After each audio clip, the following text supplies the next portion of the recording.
अक्टूबर 2024 में हरियाणा के विधानसभा चुनाव के बाद वकील महमूद प्राचा ने पंजाब और हरियाणा के हाईकोर्ट में एक याचिका दायर करी। उनको चुनाव आयोग से कुछ दस्तावेज चाहिए थे। 9 दिसंबर 2024 को चुनाव आयोग को हाईकोर्ट ने निर्देशित किया कि एक पर्टिकुलर मतदान केंद्र की वीडियोग्राफी, वहां की सुरक्षा टीवी की फुटेज, सीसीटीवी फुटेज और कुछ अन्य दस्तावेज वकील प्राचा को दिए जाएं। लेकिन बजाय वीडियो और दस्तावेज देने के मोदी सरकार और चुनाव आयोग ने मिलकर 20 दिसंबर की शाम को चुनाव संचालन नियम ही बदल दिए। 93(2) सबसेक्शन ए के तहत अब जनता चुनाव संबंधित किसी भी दस्तावेज को, जैसे वो पहले देख सकती थी, नहीं देख सकती है, ना उसका निरीक्षण कर सकती है, ना उसकी समीक्षा कर सकती है। उसके हक से, उससे वो हक छीन लिया गया है। पहले कोई भी व्यक्ति चुनाव संबंधित किसी भी दस्तावेज को देख सकता था, अब वो नियम बदल दिया गया है। अब चुनाव आयोग डिसाइड करेगा कि कौन क्या, कौन से दस्तावेज देखेगा। एक बात याद रखिएगा कि कानून और न्याय मंत्रालय ने इसको नोटिफाई कर दिया, तो यह हक पहले ही छीन लिया गया है और अब आदेश कोर्ट्स भी नहीं दे पाएंगे चुनाव आयोग को दस्तावेज साझा करने के लिए।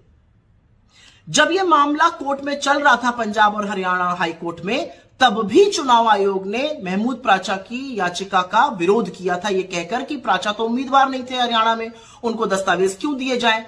तब प्राचा ने दलील यह दी थी कि उम्मीदवार को आप निःशुल्क दस्तावेज दीजिए और अगर कोई अन्य नागरिक मांगे तो उससे एक निर्धारित शुल्क ले लीजिए, इससे किसी को क्या आपत्ति हो सकती थी। इनफैक्ट कोर्ट ने भी इस दलील को माना और उसको मानकर 6 हफ्ते का वक्त दिया चुनाव आयोग को और 6 हफ्ते के भीतर फॉर्म 17C भाग 1 भाग 2 वीडियोज और दस्तावेज महमूद प्राचा को देने का निर्देश दिया। लेकिन ऐसा नहीं किया चुनाव आयोग ने। चुनाव आयोग ने तो नियम ही बदल दिए। अब इस एक तरफा नियम बदले जाने पर जरूर सवाल खड़े होंगे। सरकार और चुनाव आयोग ने मिलकर जो एक तरफा नियम बदल दिए, क्यों बदल दिए? ऐसा कौन सा दस्तावेज है जिसको छुपाने की कोशिश सरकार और चुनाव आयोग कर रहा है? क्या लोकतंत्र में जनता को अपने चुनाव के संबंधित किसी भी डॉक्यूमेंट को देने का हक नहीं होना चाहिए? तो फिर लोकतंत्र किस बात का? पारदर्शिता से इतना परहेज क्यों है सरकार को और चुनाव आयोग को?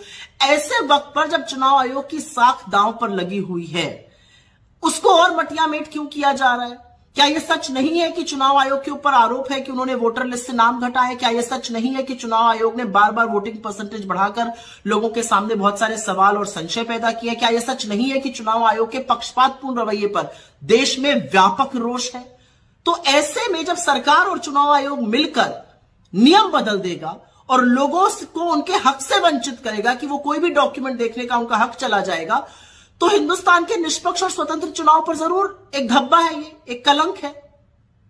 और एक बात और उठती है, अगर आपको ऐसा करना था तो आप सारे राजनीतिक दलों को बुलाते, एक मीटिंग करते, विचार विमर्श करते, उनको विश्वास में लेते, समझाते कि आपको ऐसा क्यों करना पड़ रहा है। ये एक तरफा फैसला आपने क्यों किया? आप क्या छिपाने की कोशिश कर रहे हैं? क्योंकि एक बात याद रखिएगा, जो भी गुप्त और गोपनीय होता है ना, वो अधिकांश गलत होता है और इसीलिए sunlight is the best disinfectant कहा गया है। पारदर्शिता प्रजातंत्र की पहली शर्त है। उस शर्त का दमन चुनाव आयोग और सरकार क्यों कर रही है और उसका दमन करके हिंदुस्तान के चुनावों पर इतना बड़ा प्रश्न चिन्ह क्यों लगा रही है, यह सवाल तो पूछा जाएगा।